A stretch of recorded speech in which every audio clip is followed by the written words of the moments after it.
getting paid to produce new knowledge. And at the same time, I feel what we need now is not new knowledge. Yeah.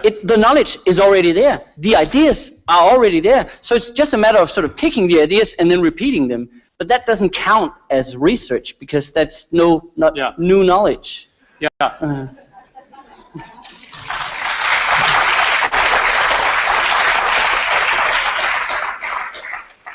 We're kind of under this delusion that we learn in school that says that success consists in producing the right answer.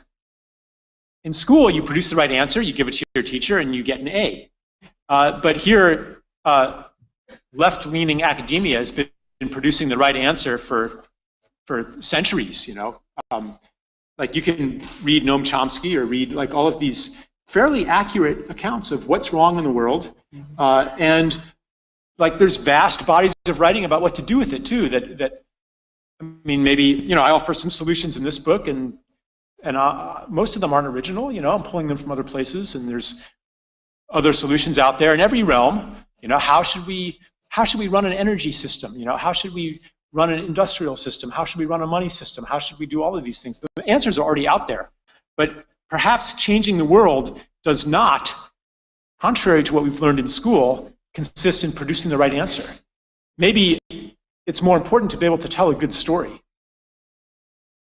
So, you know, we have this, I'm glad that the final event here is no longer called a debate. The debate is basically a contest to see who has the rightest answer. And you try to overcome the other person's position with a kind of force. There's a kind of force inherent in the way that we debate, citing evidence and building it with logic, you know, and then trying to overcome the other person's evidence and logic. And you find, if you've ever had a debate with your, I don't know, your brother-in-law who just doesn't get it,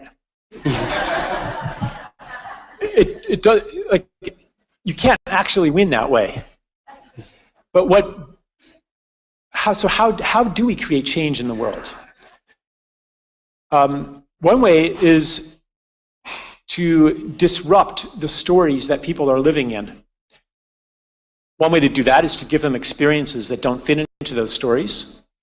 Occupy disrupted the story of normal.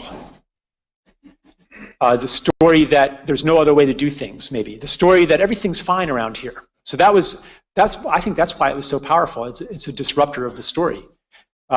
Telling stories can be disrupting of the story in a way that doesn't make people as defensive. And then also offering a new story, a new, you know, narrative that